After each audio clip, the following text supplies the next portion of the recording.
Madame, Monsieur, bonsoir. Bienvenue aux 20h en football, en tennis et maintenant en cyclisme. L'Espagne rafle décidément tout cette année. Carlos Sastre a été sacré tout à l'heure champion du Tour de France 2008. Il est notre invité dans ce journal. Invité aussi Laure Manodou. Elle nous dira son sentiment à quelques heures d'embarquer pour Pékin. La championne de natation a fait aujourd'hui son dernier entraînement en France.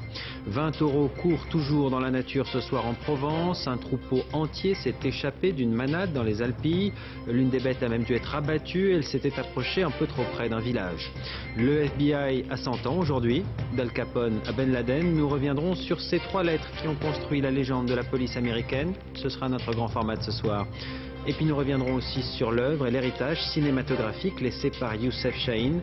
Le plus célèbre des cinéastes égyptiens est mort ce matin à l'âge de 82 ans.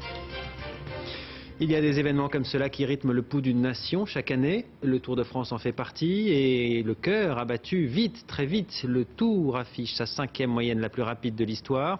En tête, comme prévu, l'Espagnol Carlos Sastre. Pour information, le premier Français au classement, Sandy Cazard, n'a pu décrocher que la 14e place. Julien Benedetto, Madi Diawara. Le maillot jaune sur les épaules et son fils dans les bras. Peut-on être plus heureux que Carlos Sastre, vainqueur du Tour de France ? L'Espagnol savoure son bonheur avec ses proches. Sans euphorie, l'homme cultive la discrétion en toutes circonstances. Je crois que j'ai gagné ce Tour de France avec la manière. J'ai donné le meilleur de moi-même, pour moi et pour mon pays. Mon équipe m'a bien aidé. Pour moi, ça a été un tour magnifique. Et je pense que le cyclisme en est sorti grandi. Comme d'habitude, ce dernier dimanche du Tour offre sa ribambelle d'images insolites. Champagne pour le maillot jaune. Cliché souvenir. C'est la franche rigolade pour les 145 rescapés du peloton qui décompressent après 3500 km de course. L'arrivée dans la capitale est saluée par un public enthousiaste. Ça reste quand même une grande fête nationale, donc participer avec tous les autres, c'est toujours une joie. C'est l'ambiance et c'est tout ça, et de les voir passer, savoir tout ce qu'ils ont vécu avant, c'est bien. Si vous deviez retenir une image là, de ce Tour de France, ce serait quoi?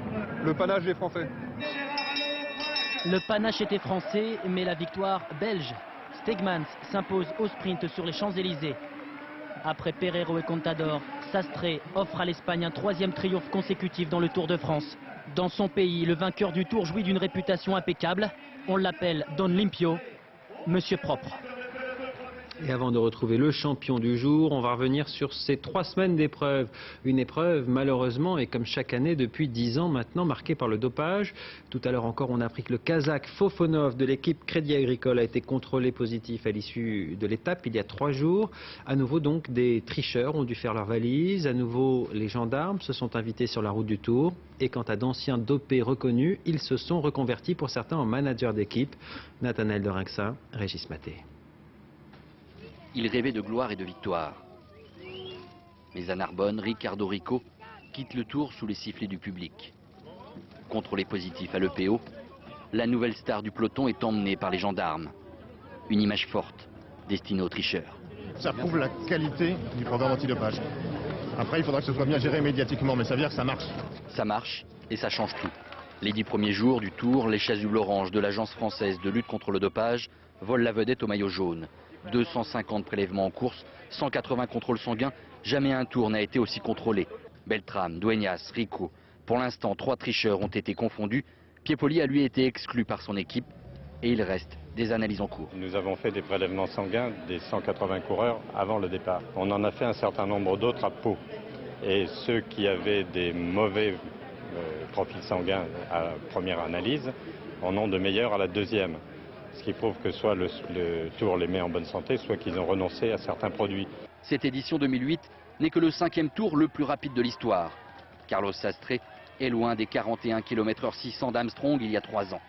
Loin aussi de l'ascension record de l'Alpe d'Huez réalisée par Pantani en 97. Avec ses 39 minutes 29 de mercredi dernier, Sastre serait arrivé près de 2 minutes après l'Italien. Les temps changent. Cette année en montagne, les coureurs ont montré des signes de fatigue. Un ralentissement ressenti par les motards. Ça a été un truc assez révélateur. On a été obligé de passer la première. Souvent on passait la première dans les montées. Bon, il y avait de la pente certes, mais là c'est vrai que ça roulait vraiment beaucoup moins vite. Le Tour n'en a pourtant pas fini avec le dopage. Ce soir sur les Champs-Élysées, L'équipe Crédit Agricole a défilé sans Dimitri Fofonov. Le Kazakh, 19e du classement général, a été contrôlé positif lors de la 18e étape. C'est le 4e tricheur attrapé sur ce tour, et peut-être pas le dernier. Et on retrouve maintenant le vainqueur du Tour 2008, Carlos Sastre. Bonjour, d'abord bravo. Il paraît qu'au début de ce tour, vous vous êtes rêvé une nuit en maillot jaune sur les champs, c'est vrai ?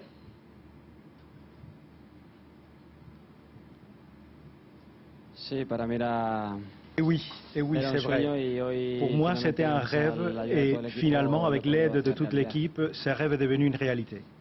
Alors vous le dites, hein, cette victoire c'est aussi celle de votre équipe et puis de votre manager, Björn Riis. Il a été lui-même vainqueur du Tour en 96. Comme il a avoué s'être dopé, on lui a retiré le titre. Comment est-ce qu'il vit ce soir cette victoire avec vous ?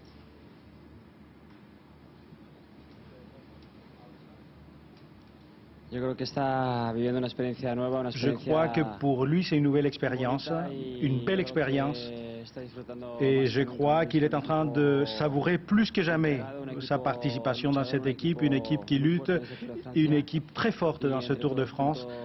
Et nous, ensemble, tous, nous sommes arrivés à cette victoire.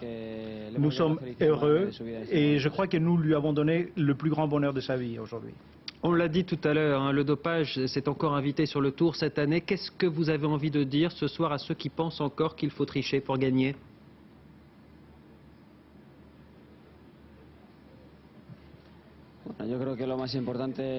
Vous savez, je crois que le plus important, c'est de disposer des moyens pour que tous les athlètes, non seulement les coureurs, tous les athlètes ont les bonnes conditions pour qu'ils aient les possibilités de lutter contre le dopage. Éliminer le dopage, ça va être très difficile. Ça va être difficile et donc il faut avoir de tous les moyens pour que la jeunesse puisse grandir de façon saine, avoir une ligne droite à suivre, un bon exemple à suivre. Il faut avoir tous ces moyens, comme ça nous aurons tous les mêmes conditions pour compétir.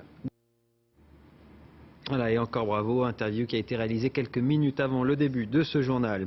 Dans le reste de l'actualité, c'est ce qu'on appelle la loi des séries. Il y a eu pas moins de 3 accidents aujourd'hui sur des passages à niveau. D'abord à Ariel, dans la Manche, un train a percuté un véhicule faisant 2 blessés, dont un grave. Même scénario sur la ligne Lyon-Grenoble, à Vaux-Milieu dans l'Isère. Un automobiliste cette fois-ci est mort. Et puis on compte aussi un mort à Saint-Sath dans l'Ariège. Le conducteur d'une voiture qui arrivait à grande vitesse n'a semble-t-il pas pu s'arrêter aux barrières. Antoine Gaveau, Olivier Combes. L'état du véhicule témoigne de la violence du choc. Ce matin, sur ce passage à niveau, un train régional est entré en collision avec une voiture. L'accident a fait un mort et un blessé grave. Il est 9h30 quand les barrières se baissent sur cette nationale de l'Ariège. Une première voiture s'arrête, mais derrière, une seconde arrive trop vite, la percute et finit sa course sur la voie ferrée. À son bord, 4 passagers, 2 parviennent à s'échapper, les 2 autres ne peuvent pas. Il y a 2 dames qui ont essayé de sortir de la voiture et le train est arrivé et voilà, boum. Voilà. Et j'avoue que je me suis retournée parce que je voulais pas voir ça. Après la collision, le véhicule sera traîné sur plusieurs mètres. Arrivé sur place, le SAMU évacue les 2 passagères âgées de 77 et 65 ans. Elles sont héliportées vers Toulouse dans un état grave. Apparemment, l'accident serait dû à une erreur du conducteur. Là, manifestement, sans anticiper sur les conclusions de l'enquête, il y a eu manifestement une erreur de conduite. Donc ce n'est pas lié, probablement pas, au passage à niveau lui-même. La plus âgée des 2 femmes décédera quelques heures plus tard à l'hôpital. La deuxième est toujours dans un état grave. Le conducteur de la voiture est quant à lui en ce moment entendu par les gendarmes.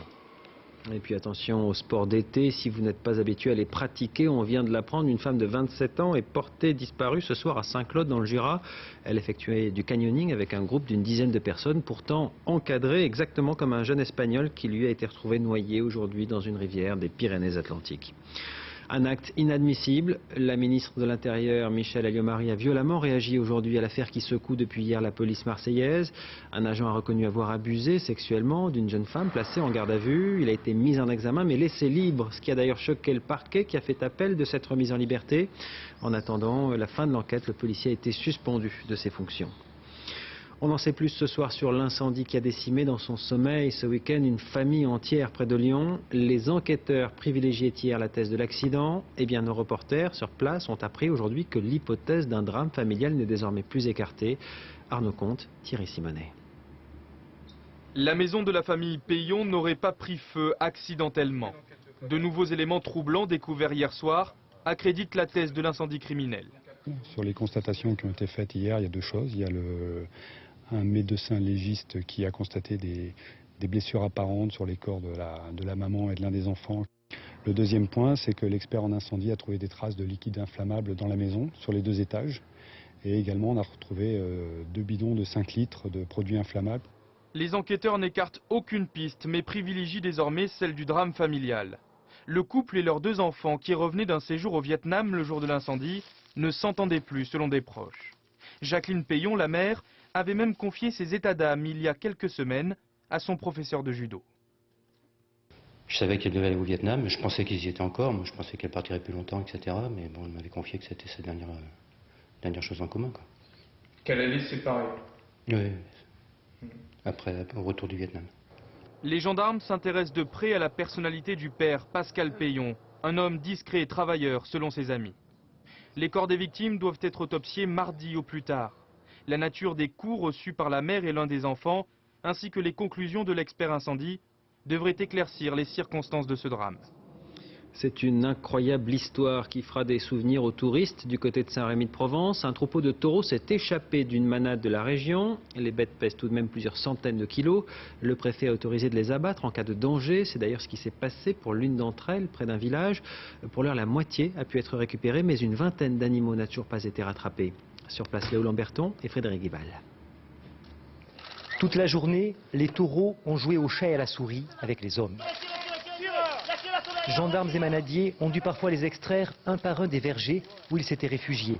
Et ce soir, malgré les moyens mis en place, une vingtaine de bêtes est toujours cachée dans ce champ de tournesol près de Saint-Rémy-de-Provence. La situation est sous contrôle, les bêtes vont rester où elles sont parce qu'elles ont à manger et à boire. Il n'y a aucun problème à ce niveau-là. Il y aura une surveillance qui sera assurée à la fois par la gendarmerie et par les manadiers tout au long de la nuit. Même si les autorités appellent à la prudence, elles soulignent que ces taureaux sont moins dangereux que ceux utilisés dans les corridas. Ce sont des taureaux qui a priori ne sont pas dangereux. Les cornes sont des cornes qui ont été coupées et limées puisqu'ils servent à la course camarguaise. Mais bien entendu, quelqu'un qui panique ou qui provoque la bête, il peut y avoir un accident. Hier, une quarantaine de taureaux se sont échappés de cette manade. Ils se trouvaient dans un enclos comme celui-ci, un enclos forcé selon les propriétaires.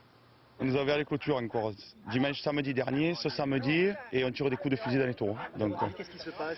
La jalousie sûrement, la jalousie. Hier après-midi, dans ce quartier de Saint-Rémy-de-Provence, 2 taureaux ont traversé les jardins. Tu le vois dans le jardin? Certains riverains les ont même filmés et ils n'en reviennent toujours pas. On s'est enfermé, on est monté à l'étage. Et de l'étage, on a très bien vu toute la scène qui s'est passée. Et alors, ça vous fait quoi d'avoir vu des taureaux chez vous? Oh, bon, ma foi, j'en ai l'habitude de voir les taureaux, mais pas chez nous quand même. Demain, gendarmes et manadiers tenteront de récupérer les derniers taureaux. Mais il y a 3 ans et demi, une mésaventure identique leur avait pris 5 semaines. C'est une annonce qui est très attendue. Le gouvernement va dire mardi comment il entend faire pour redresser les comptes de la Sécu. 2 solutions s'offrent à lui. Soit les remboursements seront réduits, mais ce ne serait pas très populaire. Soit ce sera aux mutuelles de mettre la main au portefeuille, mais ces dernières sont prévenues. Si c'est le cas, elles augmenteront immédiatement leurs tarifs. Sarah Bernuchon. Des remèdes pour soigner le trou de la sécurité sociale. C'est ce que devrait présenter Roselyne Bachelot, la ministre de la Santé, dès mardi. Car le déficit de la sécurité sociale atteindrait 6 milliards d'euros en 2009. Réaliser 1 milliard d'économies, c'est l'objectif du gouvernement. Le but, l'équilibre budgétaire d'ici 3 ans. Et pour cela, voici les principales mesures envisagées. Premièrement, une baisse des remboursements de 70 à 68%, un gain éventuel de 600 millions d'euros. Mais pour l'assurer, c'est 50 centimes d'euros de perdu à chaque consultation chez son généraliste. Autre piste pour éviter d'anesthésier directement le porte-monnaie des Français, taxer les mutuelles. Le gouvernement s'intéresse à leurs résultats, 1 milliard d'euros en 2007. Une nouvelle taxe et ce serait 600 millions d'euros de gagnés. Mais dans ce cas, les mutuelles risquent d'augmenter leurs tarifs. Pour l'heure, pas question de toucher au remboursement des malades en affection de longue durée. Cette mesure, un temps envisagée, est bel et bien abandonnée. Les violents orages de ces derniers jours ont tué en Europe de l'Est. On compte ce soir 3 morts en Roumanie, 13 en Ukraine. Là-bas, plus de 20 000 maisons et presque autant d'hectares de terres agricoles sont toujours ce soir totalement ou partiellement inondées. Gilles Rabine. Dans les grandes plaines d'Ukraine, la montée des eaux a été si brutale que la plupart du temps, les villageois ont dû se débrouiller seuls. Des inondations d'une telle ampleur, ça n'était pas arrivé depuis 200 ans. Les rues de la ville d'Ivano-Frankisk sont devenues des rivières et les quartiers sont isolés les uns des autres. Côté ukrainien, 13 personnes sont mortes et presque 7000 personnes ont dû être évacuées. 20 000 maisons, 300 villages, 400 ponts, 200 km de routes sont sous les eaux. Côté roumain, les pluies diluviennes ont emporté des maisons et isolé des villages entiers. Bien que les sauveteurs aient réussi à limiter les pertes, ils étaient mieux équipés que du côté ukrainien. 3 personnes sont mortes et 2 sont portées disparues. Même si une décrue semble s'amorcer, d'après les sauveteurs, le pic de la crue a été atteint aujourd'hui vers 13 h.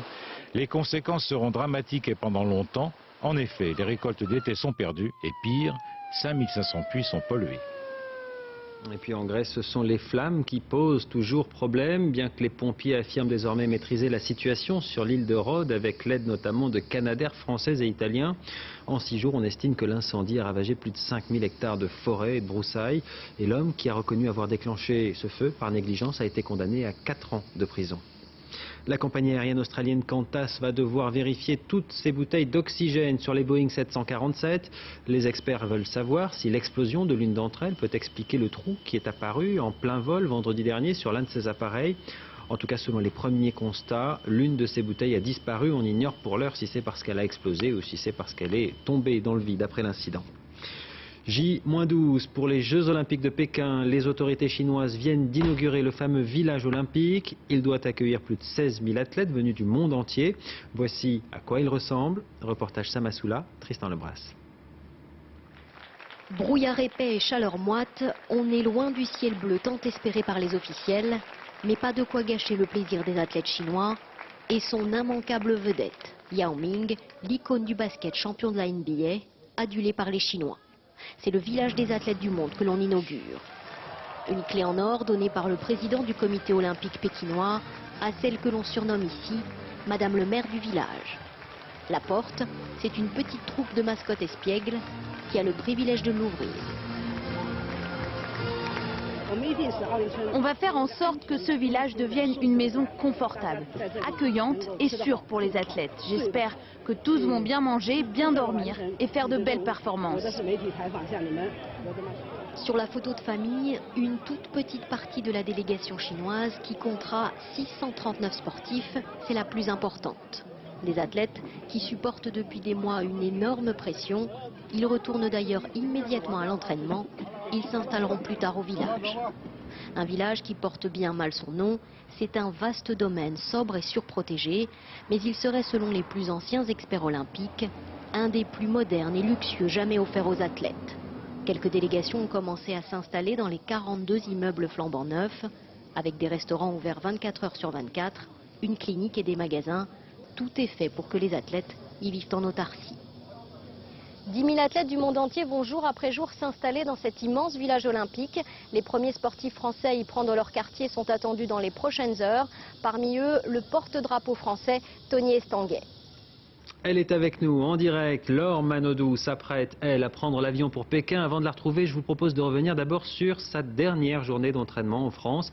Elle était ce matin dans la piscine de Colombes, dans les Hauts-de-Seine, avec toute la délégation de l'équipe de France, 33 athlètes en tout. La natation française n'a jamais été aussi pourvue pour des JO. Alix Bouillaguet, Marie Cazot. Sur le bord de la piscine, le nageur de l'équipe de France, Alain Bernard, visiblement détendu. Pour lui, comme pour les 32 autres nageurs français, c'est le dernier entraînement en France avant de s'envoler demain pour Pékin. Ça fait plaisir aujourd'hui de se retrouver avec toute l'équipe et de sentir que ça y est, là on est dans le vrai, on est tous ensemble et on va vivre quelque chose d'exceptionnel. À 21 ans et après une saison tumultueuse, Laure Manodou revient, cette fois-ci en challenger, au sein d'une équipe de France forte de nouveaux talents. Moi ça me fait beaucoup de bien parce qu'il y a beaucoup moins de pression sur moi et c'est mieux d'arriver en compétition avec le moins de pression possible. Et les JO, Laure Manodou connaît. Triple médaillée olympique à Athènes, elle a 17 ans à peine. Pendant 3 ans, la Française va dominer toutes les compétitions, championnat du monde, championnat d'Europe, championnat de France. Puis, c'est la période des doutes. Changement d'entraîneur, problème d'équipementier, des chronos décevants. Bah ouais, c'était très dur surtout de se faire battre et... Bref, des turbulences dans le parcours de cette championne d'exception. Mais tous le disent, Laure Manodou est toujours là dans les grands rendez-vous. Et elle est donc là avec nous, Laure Manodou, bonsoir. On sait, on l'a vu, ça a été une année difficile pour vous. Dans quel état d'esprit est-ce que vous partez à Pékin ? J'ai beaucoup moins de pression par rapport à il y a 4 ans. Il y a beaucoup de bons nageurs aussi dans l'équipe de France qui sont capables d'être médaillés. Donc c'est vrai que ça me donne beaucoup moins de pression. Et c'est vrai qu'on n'est pas encore arrivé à Pékin. On n'a pas la tête encore aux Jeux Olympiques. Et je pense que ça va bientôt arriver. Donc j'espère qu'on va réussir pour toute l'équipe. On vient de revoir vos larmes au championnat de France il y a 3 mois à cause des mauvais résultats. Est-ce qu'elles ont séché ? J'ai appris à me dire dans ma tête que j'étais pas la meilleure à chaque fois. Et justement, ça m'a permis d'évacuer beaucoup de stress et de voir que tout le monde pouvait être battu un jour. Et je m'attends à tout à Pékin. Je m'attends à gagner comme à perdre. Et comme ça, je pense que j'aurai un petit peu moins de déception quoi qu'il arrive. Et bien sûr, j'espère que ça se passera du mieux possible. Mais il n'y a rien qui est gagné d'avance. Et il y a beaucoup de choses encore à faire avant d'arriver à Pékin. En tout cas, vous ne partez pas favorite pour une fois, c'est nouveau pour vous. Vous disiez que c'était un avantage tout à l'heure ? C'est un avantage par rapport aux autres parce que j'ai été pendant 3 ans favorite et c'est vrai qu'il y avait énormément de pression par rapport aux médias et à tous les nageurs qui nous regardaient arriver, tous les faits et gestes qu'on faisait. Donc maintenant, moi je vais être de l'autre côté et je vais pouvoir observer les filles qui sont devant moi, donc c'est un plus et ça m'enlève vraiment beaucoup de pression, donc c'est beaucoup plus facile d'aller là-bas en challenger. Ouais. Alors en tout cas, votre coach dit de vous, c'est elle qui a les clés. Vous pensez les avoir trouvées, ces clés ? J'espère les avoir trouvées. Après, il faut savoir les garder et être là tout au long de la compétition, que ça soit au 400 ou au dernier relais 4 nages jusqu'à la fin de la semaine. Et je pense qu'il va vraiment y avoir de bons résultats, que ce soit chez les Français ou chez les étrangers. C'est vraiment, je pense, les jeux les plus médiatisés, mais aussi les plus élevés au niveau des performances. Donc ça va être beaucoup plus difficile qu'à Athènes. Alors, côté nageur, en tout cas, Alain Bernard a dit, lui, vouloir 4 médailles. Il a fixé son objectif. Quel est le vôtre ?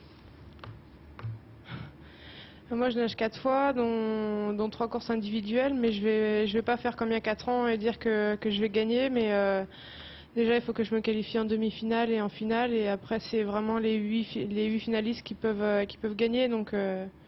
Pas d'objectif je veux pas chiffré. m'avancer, je préfère... Bon. Non. En tout cas, non, il n'y a pas d'objectif. On espère le plus possible, comme vous avez l'habitude de le faire à chaque fois. Merci beaucoup, Laure Manodou, et puis bon voyage pour Pékin. Je crois que vous partez demain matin. Merci. Oui, merci.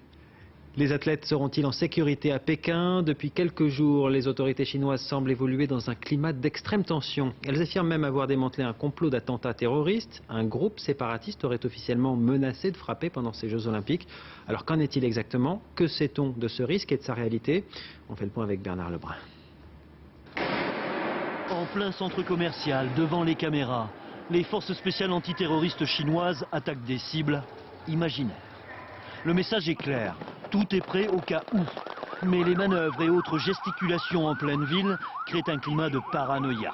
La Chine, comme au temps de l'Empire, se transforme en forteresse assiégée, jusqu'à déployer cette batterie de missiles anti-aériens près du stade olympique.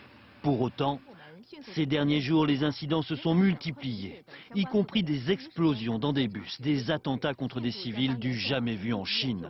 Les autorités, elles, parlent de sabotage, mais une mystérieuse revendication, elle, parle d'attentats, en citant les 4 récentes dernières attaques.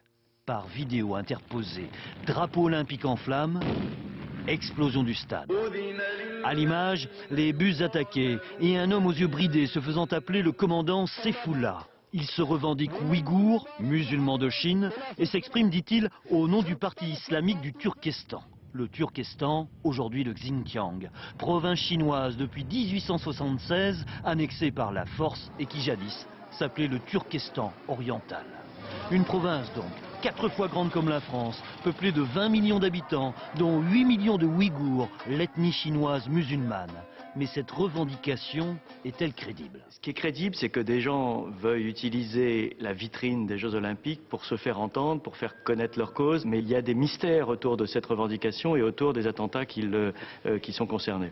Le régime de Pékin a totalement rejeté cette revendication ouïghour. Pour autant, elle tombe étonnamment bien pour justifier sa politique ultra-sécuritaire.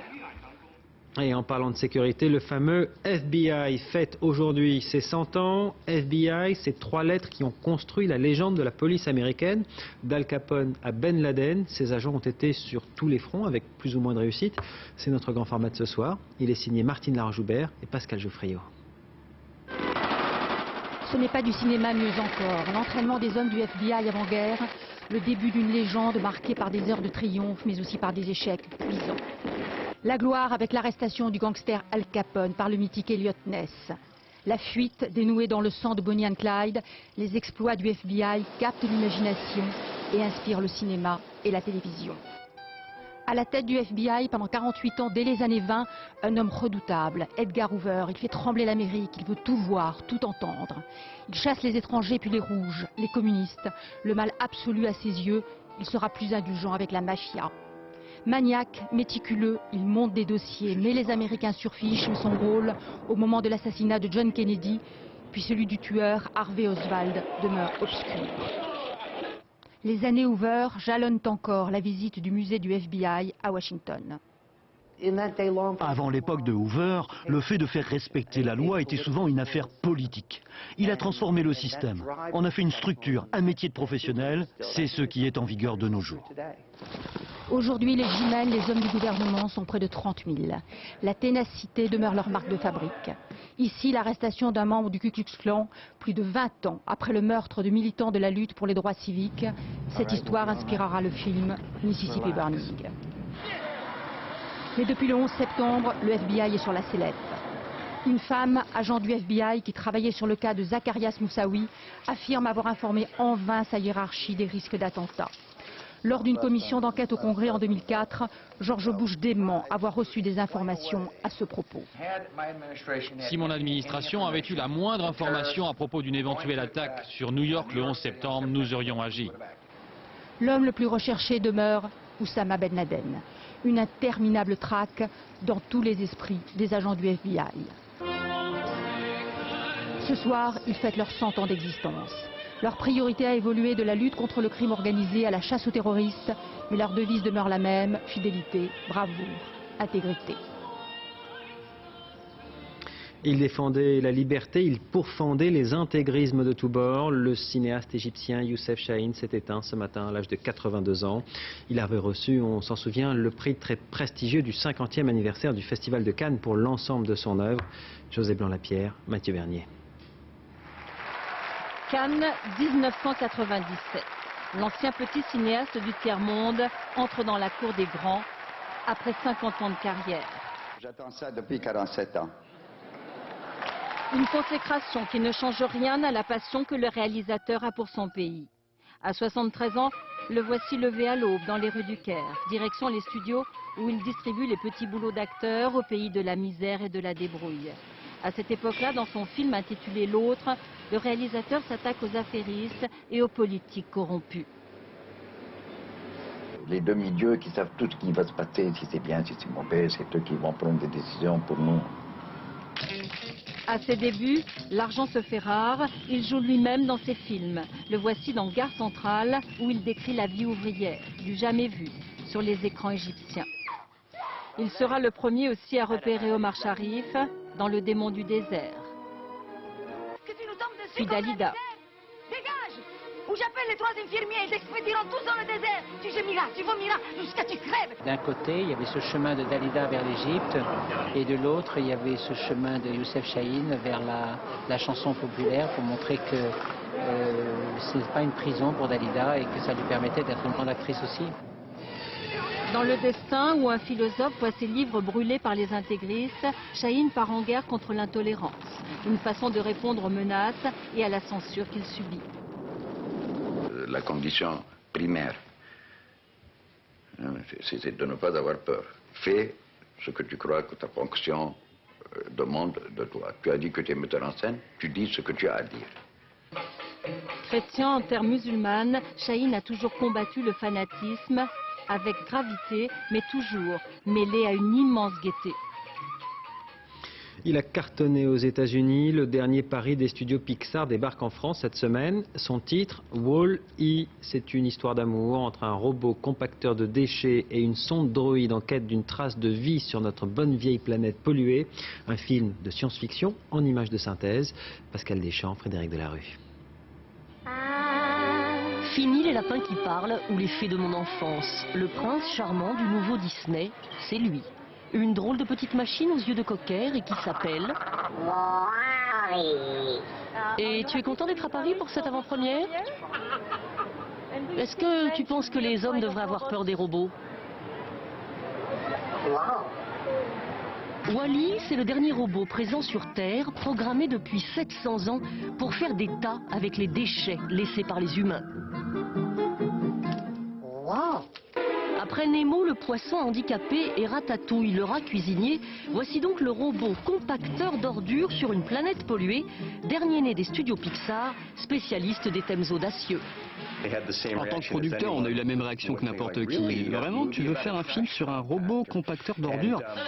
Mais il y avait énormément d'émotions possibles, puisque c'est avant tout une histoire d'amour.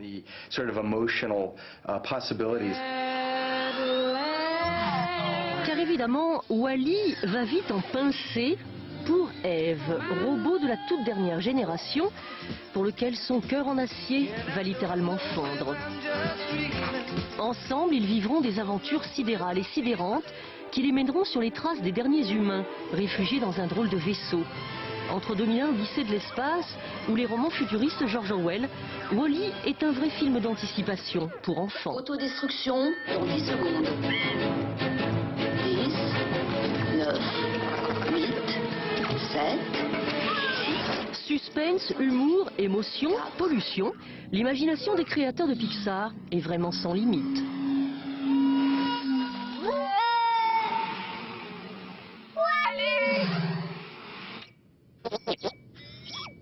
Je n'essaye jamais de me mettre à la place des enfants, ni de n'importe quel public d'ailleurs. On n'a jamais fonctionné comme ça chez Pixar. Je crois qu'on fait d'abord les films qu'on voudrait voir. C'est effectivement la marque de fabrique des studios Pixar, dont les œuvres depuis Toy Story s'adressent tout autant aux adultes qu'aux enfants. On va terminer avec de superbes images des fameuses calanques de Marseille. Il y avait jusqu'à présent un paradoxe à emmener les touristes amoureux de l'environnement dans des bateaux qui malgré tout polluaient les lieux. Eh bien, cette année, un équipage propose de faire la balade sur un bateau à énergie solaire. Alors évidemment, ça va moins vite, mais vu la beauté des lieux, ce n'est pas très grave. Yannick Arroussi, Christophe Larocca. Il y a plusieurs écoles pour visiter les calanques de Marseille. Si le bruit des gros bateaux de promenade vous affole, ce n'est pas forcément la peine de ramer. Solis est fait pour vous avec ses panneaux photovoltaïques et sa propulsion électrique. On peut même discuter paisiblement entre touristes français et américains. On n'a pas de bruit de moteur, on entend juste le vent, la mer, on profite du soleil, on n'a pas de mal de mer, c'est vrai, on n'a pas d'odeur de gasoil. Allez, c'est parti, on jette l'ancre. Pause baignade obligatoire dans les eaux limpides des calanques. Venez, elle est bonne. Exploration des fonds marins pour les uns, de la mécanique pour les autres. Le petit moteur qui nous aide à naviguer, il est là-dessous. Alors les batteries, c'est un plein qui coûte le soleil sur notre visage, c'est tout. Et pour se remettre des effets du soleil, l'apéritif dans un décor de carte postale. C'est un endroit magique. J'aimerais y revenir. Et la découverte en bateau solaire. C'est très silencieux, très paisible. C'est unique. Je pense qu'à San Francisco, les gens l'adoreraient. L'énergie solaire, c'est l'énergie la plus adaptée au bateau. C'est-à-dire que le bateau, lui, profite de son inertie. Une fois qu'il est lancé, le bateau, il a besoin de très peu de puissance pour avancer. Solis a une autonomie d'environ 100 km, une vitesse de 10 km/h et surtout, il ne pollue pas. Avant de refermer ce journal, je vous en rappelle l'une des principales informations. Un nouveau cas de dopage a été révélé aujourd'hui sur le Tour de France. Il s'agit du Kazakh Fofonov de l'équipe Crédit Agricole qui a terminé 19e. Il a été contrôlé positif à un stimulant. Côté sportif, on retiendra la victoire de l'Espagnol Carlos Sastre. Sa première dans le Tour après 8 participations. Il a été accueilli triomphalement sur les champs devant 240 000 spectateurs venus saluer la clôture de l'épreuve. Fin de ce journal, merci de l'avoir suivi. Tout de suite, vous avez rendez-vous avec Tania Young pour la météo. À 20h50, votre série Cold Case. Pour l'information, vous retrouverez demain à 13h Laurence Piquet, à 20h Françoise Laborde. Et pour ma part, je vous dis à vendredi prochain. Excellente soirée sur France 2.